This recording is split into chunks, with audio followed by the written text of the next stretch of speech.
Charlie, I think I have a problem because I desperately want to understand reality, but I have never had a sense of transcendence and I don't feel particularly enlightened. So is there any hope for me? Could I say no and let that be a showstopper?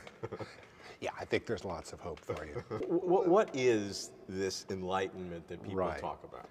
I think it's much easier to understand enlightenment if we start at the opposite end of the spectrum and talk about endarkenment. Okay. Okay? You ever have one of those days where at the end of the day you think, I screwed up so badly, I didn't pay attention to what was happening, I said totally irrelevant things, I committed myself to the wrong stuff, I was so stupid and out of it. Have you been following me around? Now I'm just making a general human observation. We've all had days like that or moments like that. Now, we've all had other days in which we felt I was really sharp today, right? I was there for what was necessary. I used my resources and abilities skillfully and so forth. There's a continuum from really dumb, out of it, lousy functioning to really good stuff. When people talk about enlightenment, they're talking about being up at the high end of that continuum, and usually they're implying something more. Usually when the spiritual traditions talk about enlightenment, they're talking about something special, like an altered state of consciousness being added to just ordinary good functioning. But I have a great deal of difficulty with having it talked about that way, okay? I understand you need to. There are certain things that if you haven't experienced them, you can't really communicate them to other people, and so people talk about the feeling of being enlightened, and it's all very mysterious and we can't understand, but there's no other way to talk about it. But at the same time, if you want to encourage people, I find it more useful to talk about this spectrum of enlightenment and darkenment, and talk about how to get up toward the high end more often, how to be more present, more mindful, more open, more effective, more compassionate, because we can do that. We know that if we make enlightenment some absolute thing, right? Here's this perfect human being now who never makes a mistake, who always does everything right. Well, that's not us, and so we just get discouraged, right? So why even try? But if we realize there's some moments when we're each relatively enlightened, we're really up there, and other times when we're not, then we can talk about trying to grow toward that sort of thing. So putting on a continuum like that to me makes more sense. Look, I think this is very sensible as we progress cognitively as human beings and using our brain. But my question is a deeper one. I mean, is this just the normal improvement of our psychological internal and external experiences, or is this a moment when one is in touch with a deeper reality? That's the fundamental question. You ask the right but, okay? Yes, there's something more involved, okay? Because people who've experienced something like enlightenment say it's like the difference between being awake and being in a dream. We've all had dreams where things have gotten very complicated, we were struggling, we were suffering, we didn't know how to solve things, although we were trying so hard. And then we woke up and it was all gone. We realized it wasn't real. So one of the qualities people talk about of enlightenment is that there's some sense in which you wake up into a totally superior form of consciousness, and all the ordinary problems that plagued you so much, they're not solved, they simply become irrelevant. And they also, of course, always add that it's almost impossible to describe what exactly this is like. And it is. You know, even on a lesser level, I teach a course in mindfulness at the Institute of Transpersonal Psychology, for instance. What does that mean? A course in mindfulness? Yes. A course in mindfulness means paying attention to the actual situation at the moment. If you really begin to observe yourself, we find out that we spend a lot of our life walking around in our internal drama and taking in very little about what actually goes on around us, including what other people are saying to us and so forth. And that's one of the aspects of endarkenment, actually. Since we don't clearly perceive what's around us, then we do maladaptive things. We get in trouble. So being more mindful is a way of tuning in better to what's going on. Again, that sounds like very helpful for human interaction, for success, but whether that taps into some ultimate reality seems very speculative at best. It seems speculative to us who haven't tapped into it. To the people who've tapped into it, they say they are obviously in a superior state of knowledge and being.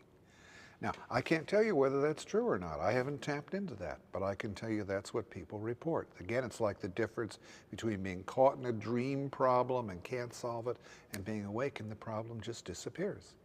People talk about getting into a state of total mindfulness or enlightenment, and all sorts of problems just disappear. Now, is there a similarity or same thing between enlightenment and transcendence? Does enlightenment require transcendence, the sense that everything can be encompassed and you're above it all, but you can see it or you're one with it? How do the two work together? That's one way of thinking about it, but there's no standardized definition of enlightenment that would let me say, yes, that is it, in any final sense. But it is a characteristic of in many examples of enlightenment is you have the sense of transcendence. Yes, but of course transcendence is not very clearly defined. See, we get into the problem of ineffability here, that certain things just can't be described. As I was starting to say, when I teach my mindfulness course to students at the Institute of Transpersonal Psychology, I'm starting to say, I'm going to be lying to you for the whole quarter now, even though it's my best attempt to try to explain what we're talking about, and it's a very good attempt and it will convey a lot of valuable things. But what I can say about the practice of mindfulness, for instance, is never quite exactly what it is. But what I do say will be useful in pointing you in the right direction. So for instance, there's this Zen saying, the finger pointing at the moon is not the moon, right? But a finger pointing can get you looking in a certain direction and create the possibility of you seeing something there. Doesn't force you to, of course. We can look at things and not see, but it can point you in the right direction. So when we talk about it, it's like pointing in certain directions, and that may resonate with people's own experience. And that might convey something, but it's not the specificity that we can have in talking about ordinary, everyday sorts of things. How do you deal with the neurophysiological analysis of recent years that shows that the kinds of experiences that are called enlightenment or transcendence are related to certain brain activities in the temporal lobe, or sometimes associated with temporal lobe seizures, that there seems to be a neurophysiological basis for the creation of these so-called enlightened states? I think we have to distinguish between a neurophysiological basis and a neurophysiological correlate. So if, for instance, we talk about enlightened driving and unenlightened driving, especially the latter, which we all see so much of, you've got two components there, what the car can do and what the driver's intentions and actions are.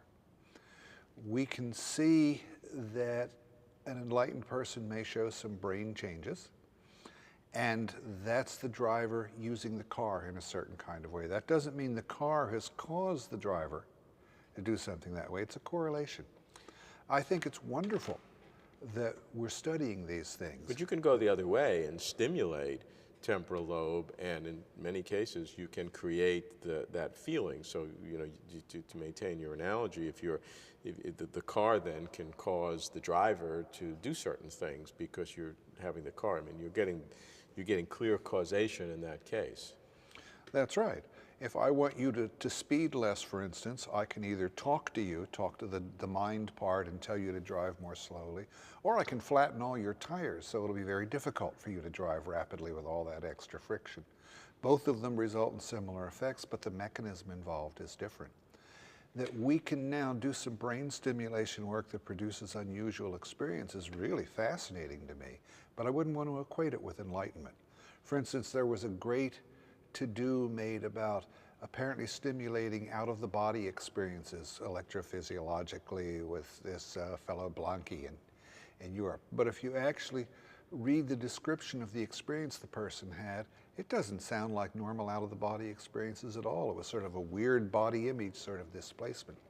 The fact that people say this shows the neurophysiological basis of out-of-the-body experiences says to me something about the desperate attempt to make things fit within the dominant framework instead of looking at them on their own terms. I'm all for studying the car, but I want to talk to the driver too. When you do that, when you look at enlightenment and transcendence and try to do it on its own terms, what do you conclude? I conclude that there is a condition human beings can get to that makes them very happy and that makes them very effective at the tasks they put on in life. I don't know enough more about it to get more definite than that. And I'm struggling with this question here because I know that's not really a satisfactory answer. But here's what I want to say to that, and I'm not sure whether it relates or not. There's a lot of publicity recently about Richard Davidson's work with brainwave functions of really accomplished Buddhist meditators. And he found that when these people did a meditation that concentrated on love and compassion and happiness, a part of their brain that's associated with feeling compassion was much more active. And this was considered a wonderful discovery. Well, I think it was in a certain sense. On the other hand, you could have asked these Buddhist monks years ago, are you happy? And they would have said yes. They didn't need external proof that they were happy as a result of the practices they did. They had direct psychological data on that. And to you, does that mean that there is something more to the mind than the brain? Those pieces of data, are those pieces of data sufficient to give you a confidence level that the mind is more than the brain? Those particular pieces, no. But when I add in the parapsychological data about telepathy, clairvoyance, precognition, psychokinesis, and the like, it's very clear to me that in terms of contemporary physics or reasonable extensions of contemporary physics, the mind does things that the brain can't do. And that tells me mind is something more and needs to be studied on its own terms. And therefore, this enlightenment and transcendence, because you bring to it a mind which has aspects different beyond the brain, that gives you a sense that enlightenment and transcendence is a rich area for study because of what you bring to it. Very rich. Okay? At one level, enlightenment can be seen as optimal brain functioning, but I think it involves something considerably more than only optimal brain functioning.